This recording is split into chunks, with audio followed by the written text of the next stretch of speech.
What is up, everybody? You are checking out the Uncensored Pro Wrestling Podcast, what the world is listening to. I'm your host, the Hot Commodity Ant C, and we are jumping into our time machine and going back to the Attitude Years as we cover WWE Judgment Day in Your House 1998. Stone Cold Steve Austin, special guest referee, as The Undertaker takes on Kane to claim a new WWE champion. But before we get to Judgment Day, as usual, I'm going to be covering the top 10 movies and top 10 songs of October 1998. Let's dive right into it. The top 10 songs. Coming in at number 10, My Little Secret by Escape.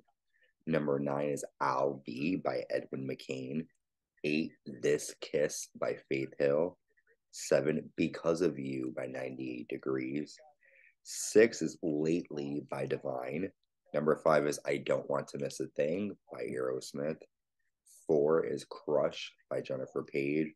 Coming in at number 3 is How Deep Is Your Love by Drew Hill. Number 2 song of October 1998 is One Week by Bare Naked Ladies. And the number 1 song of October 1998 is The First Night by Monica. Now let's cover the top 10 movies. Coming in at number 10, Vampires. Then Beloved.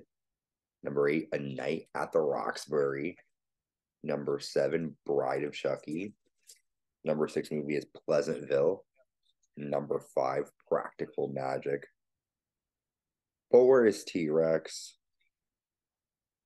I think I got it out of my mind. Sorry. 3 is T-Rex. 2 is What Dreams May Come. And 1 is Life. I'm sorry. 3 is T-Rex. 2 is What Dreams May Come. 3 is What Dreams May Come. 2 is Life is Beautiful. I'm sorry. And number 1 is Ants. Those are the top 10 movies of October 1998. Now that we got that out of the way, let's jump right into WWE Judgment Day in Your House. This pay-per-view wasn't all that great, but let's cover it. So we have Al Snow taking on Marvelous Mark Mero with WWE Women's Champion Jacqueline by his side. Before the match, Jeff Jarrett comes out and says he wants to wrestle, but Mark Mero attacks Al Snow to start before the match. Al Snow's been having issues with Jeff Jarrett the past couple of weeks. The end comes after Mero misses the Marvelocity.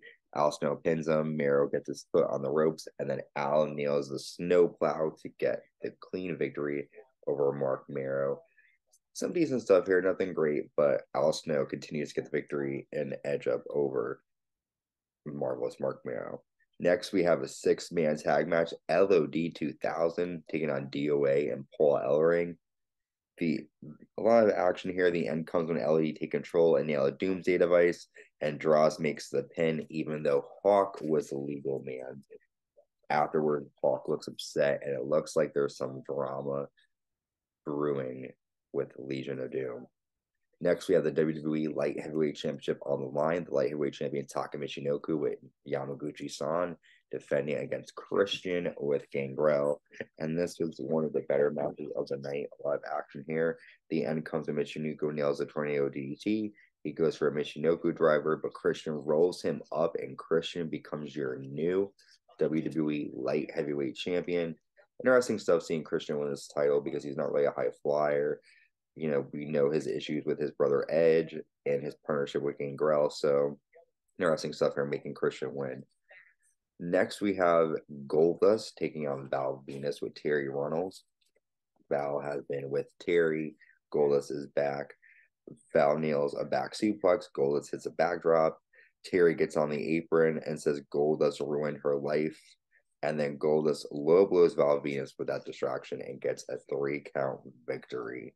So even though Terry tried to distract Goldust got the advantage on a very Jerry Springer-esque match here.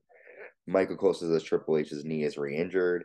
X-Pac says Ken Shamrock you've been born a jack off, and tomorrow your ass is mine. We have the WWE European title on the line next. The champion D'Lo Brown defending against X-Pac, who has China in his corner. A lot of action here. This is probably the match of the night. D'Lo nails a power bomb.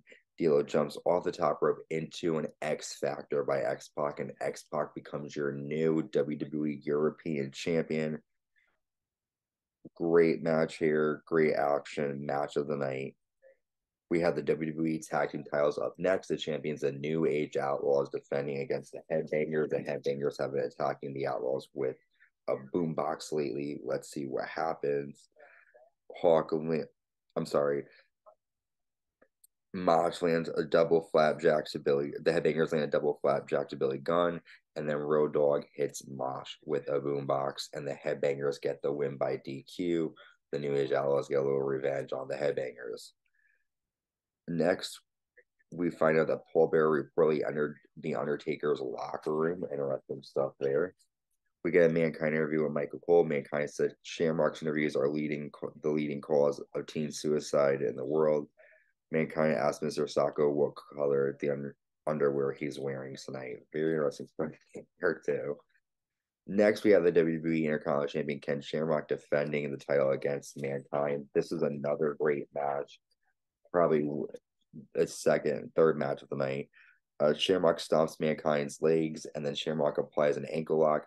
But at the same time, Mankind applies the mandible claw to himself, and Mankind passes out. So Ken Shamrock gets the win, but only because Mankind made himself pass out. Shamrock's announced the winner, and then Shamrock is pissed. He attacks Mankind and the referee after the match. Then Mankind applies the mandible claw with Mr. Sacco on Ken Shamrock, and things are good with the world. The big boss man is backstage. He says, I am the law and order and justice. I'm here to enforce McMahon's law. Get out of here before I send this nice stick up your ass. So he's not playing. He's here to enforce McMahon's law. We have The Rock taking on Mark Henry next. Mark Henry gets on the microphone and reads a poem for China before the match starts. A lot of action here. The end comes after D'Lo Brown comes out. Mark Henry hits a clothesline and a splash. Mark Henry pins The Rock, and D'Lo holds The Rock's feet down, allowing Mark Henry to get the victory over The Rock.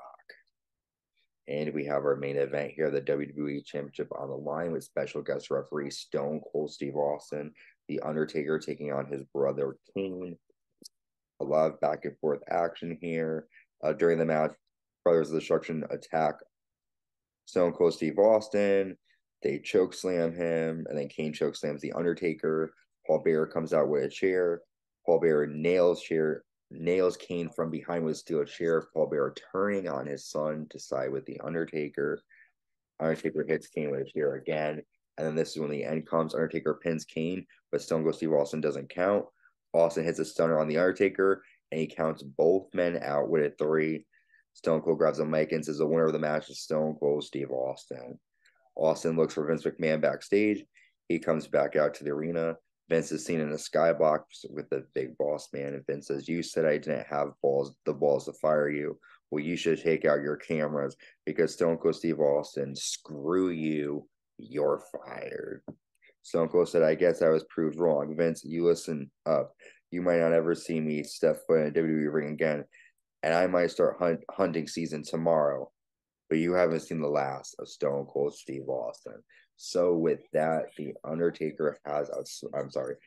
McMahon has outsmarted Stone Cold Steve Austin, or has he?